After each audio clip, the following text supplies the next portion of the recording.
നേമത്ത് മത്സരിക്കാനില്ല എന്ന് ശിവൻകുട്ടി, വട്ടിയൂർക്കാവിൽ മാത്രമേ മത്സരിക്കൂ എന്ന് സുരേന്ദ്രൻ. ഇത് തമ്മിലൊരു അന്തർധാര ഞങ്ങൾ കാണുന്നുണ്ട്. അല്ല, അതിപ്പോൾ അവരാണല്ലോ തീരുമാനം. ഞാൻ പറയാം, മാർക്സിസ്റ്റ് പാർട്ടിയുടെ സ്ഥാനാർത്ഥി ആരാണെന്ന് അവർ തീരുമാനിക്കും, BJPയുടെ സ്ഥാനാർത്ഥി ആരാണെന്ന് അവർ തീരുമാനിക്കും, ഞങ്ങൾ ആരാണെന്ന് ഞങ്ങളുടെ പാർട്ടി തീരുമാനിക്കും. അപ്പോൾ അതൊക്കെ ഓരോരുത്തരുടെ സ്വാതന്ത്ര്യമാണ്. അല്ലാതെ ഞാൻ പക്ഷേ പറയുന്നത്, ഇത് രണ്ടും കൂട്ടി വായിക്കുമ്പോൾ ഒരു അന്തർധാരയുടെ മണമുണ്ട്. കെ മുരളീധരൻ ആ അന്തർധാര എന്താണെന്ന് പറയുന്നില്ലെങ്കിലും ചിലതൊക്കെ നാട്ടുകാർക്ക് മനസ്സിലാകും. BJPയും CPMും തമ്മിൽ ചില ധാരണകൾ തിരുവനന്തപുരത്തെ മണ്ഡലങ്ങളുടെ കാര്യത്തിൽ ഉണ്ടാകുമെന്നതാണ് അന്തർധാരകളിലൊന്ന്. വി ശിവൻകുട്ടി മത്സരിക്കുന്നില്ലെങ്കിൽ നേമത്ത് തങ്ങൾക്ക് സാധ്യതയില്ലെന്ന് മനസ്സിലാക്കുന്ന CPM അവിടെ BJPയെ ജയിപ്പിക്കും. അതുപോലെ തന്നെ വട്ടിയൂർക്കാവും.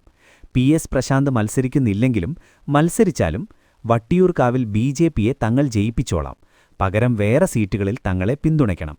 ഇതാണ് CPM ചെയ്യാൻ പോകുന്നതെന്നാണ് മുരളീധരന്റെ അന്തർധാരാ പ്രയോഗത്തിന്റെ അർത്ഥം. ഈ പ്രയോഗത്തിലൂടെ മുരളീധരൻ മറ്റൊന്നുകൂടി ലക്ഷ്യം വെക്കുന്നുണ്ട്.